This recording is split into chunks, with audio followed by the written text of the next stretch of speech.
El sector local del libro, junto a la Concejalía de Cultura y Patrimonio Histórico, quiere agradecer al pueblo de Mula su apoyo a la cultura literaria. Los libros nos acompañan, nos abren ventanas, nos regalan palabras y emociones que se quedan con nosotros.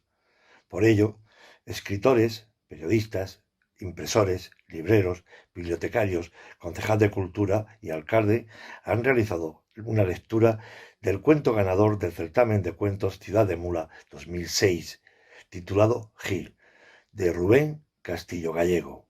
Esperamos que lo disfrutéis. No sé, estoy tumbado en la cama y me acuerdo de Gil. En los balcones y ventanas del edificio de enfrente se ven muchas camisas balanceadas por el aire, como fantasmas pobres castigados a la intemperie. Unos calcetines de deporte con dos rayitas, una azul y la otra roja. Unas bragas muy aparatosas, como de empleada de droguería. Dos o tres pañuelos más bien retusados. Mi abuela Juana decía retusado para referirse a algo que era pequeño, o que se quedaba corto para el uso que debería tener. Nunca me he tomado la molestia de consultar un diccionario para saber si la palabra existe. Y varios calcetines negros, de esos que llevan los ejecutivos. El cielo está cubierto de nubes grises, inmóviles, nubes que tienen una inminencia de agua que no termina de suicidarse lanzándose a tierra. La luz está como ausente y no sé si hace frío afuera. Digamos que sí, que hace un poco de frío. Me acabo de dar cuenta mirándome de que he echado un poco de buche. Me hace comba la barriga, incluso tumbado. Y me he acordado de la barriga de Antón, aquel sordomudo grande y calvo que vivía cerca del bar de Felicito, en la parte vieja del pueblo. Era un hombre inocente, pero que nos daba miedo a los chiquillos, uno de esos miedos inexplicables y atroces de la infancia, que nos pueblan de pesadillas la niñez, y que perduran durante años, disfrazados de melancolía o de congoja superada. ¿Ya? Sí. Lo recuerdo, o quizás estoy inventando la imagen, como alguien gordo, vestido con desaliño, zapatos grandes y más bien sucios, camisa por fuera del pantalón, dedos gordos como morcillas y una bufanda raída de color negro, una bufanda que no se quitaba ni siquiera en los meses de verano, para protegerse de quién sabe qué traidores catarros o de qué alevosas inflamaciones del garganchón. Mi hija también lleva ahora, casi siempre, el cuello protegido, pero ella no se pone bufandas, sino un fular. No sé si porque tiene realmente frío o porque Carlos, su profesor de inglés, le ha dicho que está muy guapa con ese adorno, porque mi hija Elena es muy coqueta y todo lo que le diga Carlos va a misa. Antes se pasaba el día con la palabra Carlos en la boca. Carlos dice que...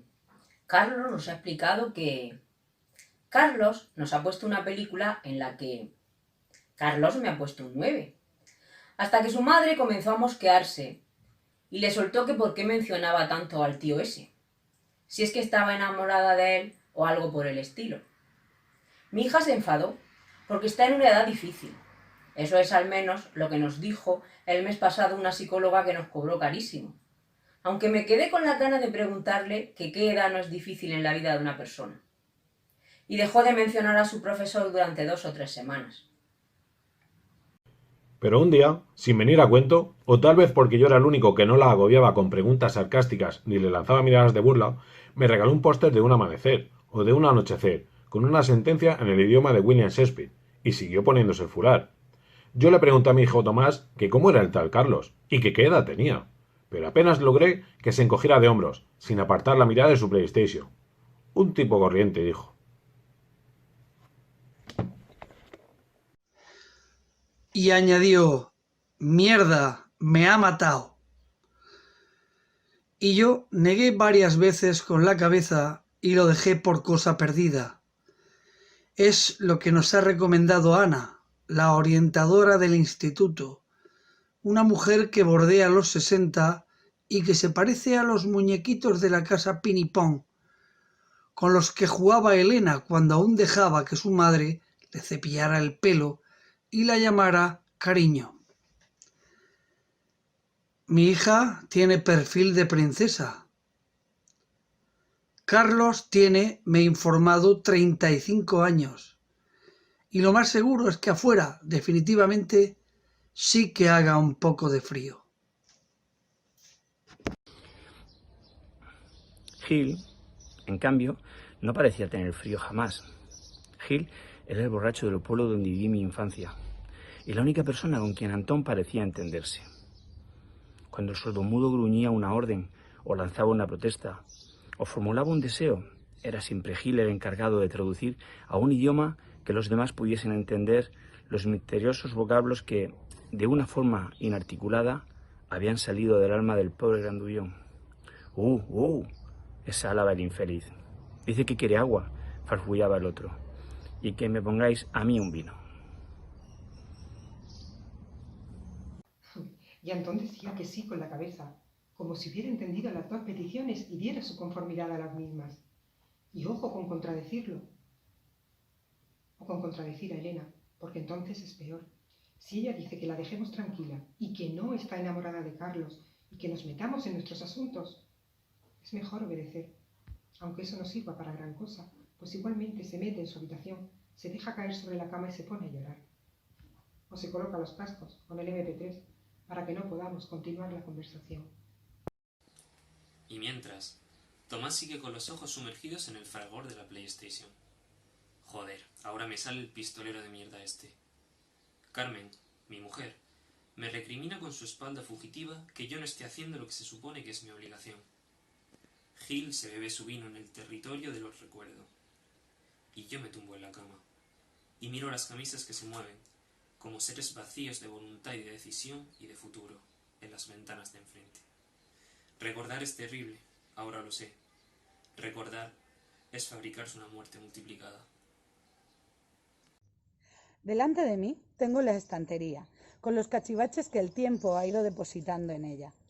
Un gran estuche que contiene 2 libros con la obra gráfica de Dalí, que me regaló mi mujer cuando aún era mi novia.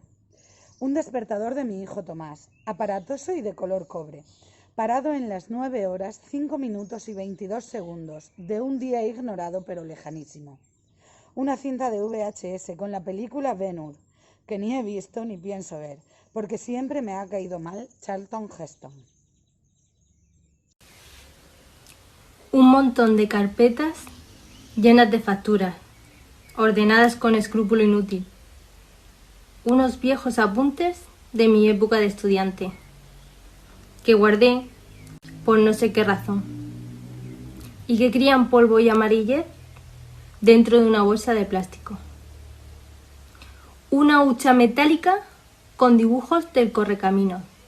Bip, bip. 12 o 13 búhos de porcelana que mi suegro me regaló en las navidades últimas. Todos los libros que he podido reunir de Abel Posé y Villiers de Lyle Adams. Pero no para leerlos, sino precisamente para no leerlos, porque atesoro contra ellos una atroz manía por los nombres tan feos que tienen sus autores. Una lata de gasas esterilizadas a cofar, donde guardo viejas entradas de cine. Y en la pared, al lado de la estantería, el póster de mi hija Elena, donde se ve una puesta de sol sobre el mar, llena de nubes rojas, con la leyenda Nothing happens unless first a dream, y que cada vez que intento que me traduzca, las monjas del colegio me enseñaban francés, me supone un no te cachondees, papi, que me deja desarmado. Sí, las monjas de mi infancia enseñaban francés, porque era el idioma de la finura, del europeísmo, de la cultura, y probablemente porque no sabían otro. Sor Ana María decía a Gargil para que pusiéramos coma en los dictados, y en esa bendita ignorancia chapoteé hasta que accedí al instituto, donde los ojos perplejos de una profesora medio hippie llamada Carmen de Blas me sacaron de la inopia. Yo ahora, sin asomo de rencor, podría decir que Sor Ana María era una vaca, pero reconozco que quedaría feo. Y podría decir también que Sor Catalina era fea y machorra, o que Sor Miguelina era pequeña, como un fósforo, y que portaba gafas enormes, de culo de vaso. Pero supongo que estos ejercicios pictóricos no son necesarios y que bastará con decir que era maestra y que nos imponía un mundo de ecuaciones, montañas, complementos directos, trabajos manuales con papel de estaño, credos, clases de antrópodos, flores a María y comarcas principales de Castilla la Vieja. Un mundo en el que obviamente no figuraba Gil. Gil estaba fuera, en las calles, en el rincón más insospechado, con sus piernas de alambre y su maracaneo de brazos desarticulados que se movían como culebras. Y nosotros no pensábamos en él hasta que nos lo encontrábamos, hasta que su figura imposible doblaba la esquina y nos daba la risa tonta. Aquel pelo blanco como una nube de algodón de feria, aquellos pómulos enflaquecidos con venas rojas, aquella chaqueta marrón o gris con las coderas más sucias del mundo y lamparones de aceite ovino, aquel andar asimétrico y absurdo, como robot descacharrado, aquel tarareo constante y desafinado que brotaba de su boca. Mientras Sor Miguelita guardaba los libros y Sor Ana María apagaba las luces del aula y Sor Catalina ponía su rostro de vinagre mientras bajaba las escaleras, ya estábamos nosotros buscando a Gil sin saberlo, aunque en los libros del colegio no se nos hablase de borrachos ni de vidas fracasadas, ni de seres que lo tuvieron todo y ya no lo tienen, porque la vida es muy puta y da coces como los caballos furiosos y aplasta a quien se le ocurre sin miramientos y sin sonrisa. Veíamos a Gil y no tenía nada que ver con nosotros, porque Gil era un imposible, algo extraño, chirriante, algo que no cuadraba en los mecanismos que nos estaban enseñando, una excepción, una mota de polvo en las gafas limpísimas del futuro. Nosotros éramos los chicos que nunca fracasarían, los chicos para los que estaba dibujado un porvenir sin borrachos, sin halitosis de taberna, sin ganas de llorar, sin bailes tontos en medio de las aceras o en el parque.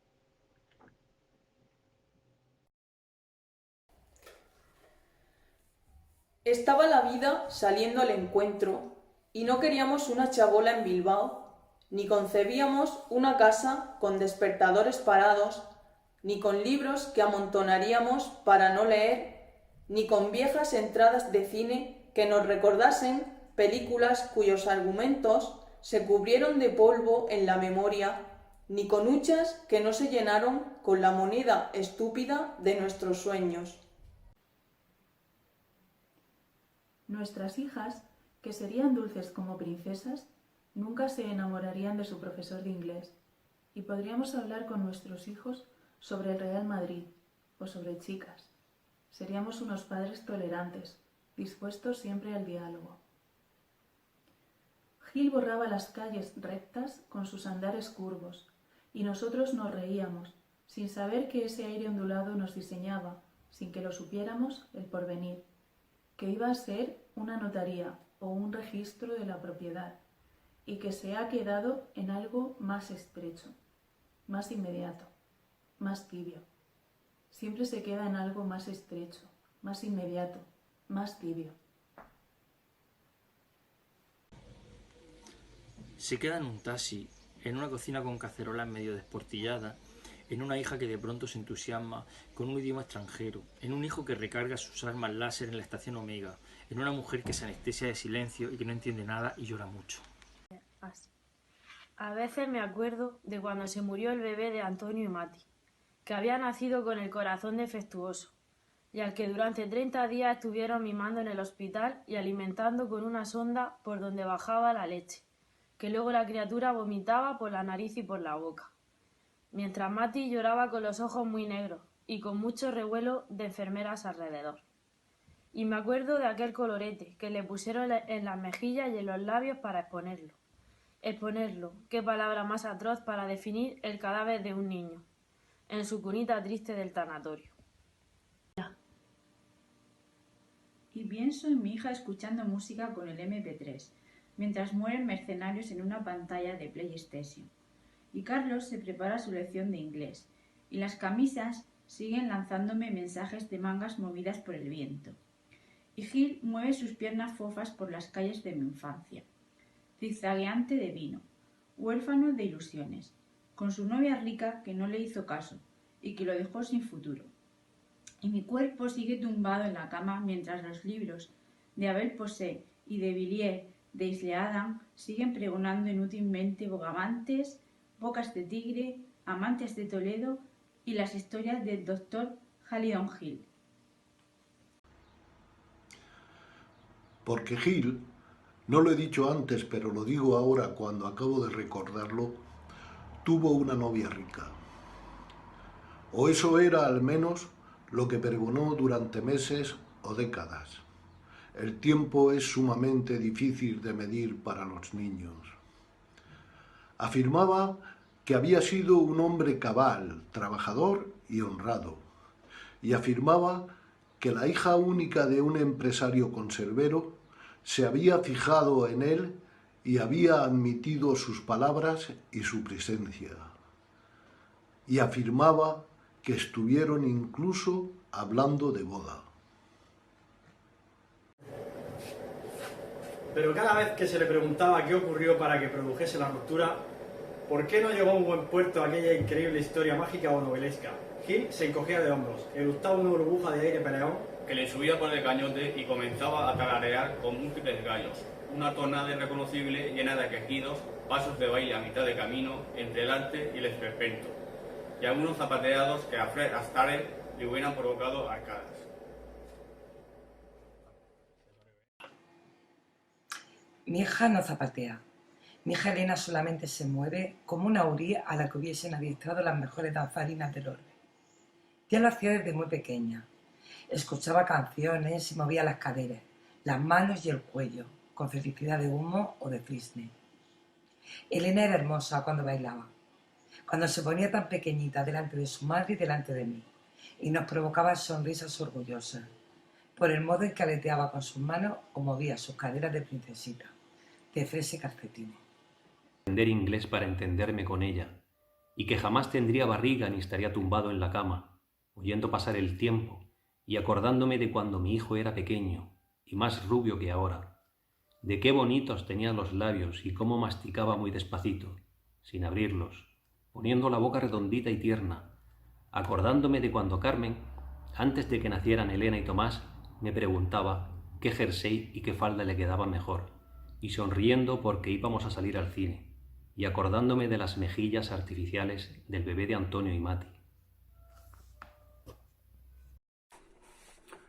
O de la época en que Gil bailaba por las calles, y a mí me daba la risa y un poco de miedo, y nos burlábamos de él, y el tiempo estaba sin inaugurar, y el dolor no existía más que en los ojos sin fondo de Gil, en la garganta muda de Antón, en las piernas descabaladas y eléctricas de Gil, en las piernas gruesas y lentas de Antón.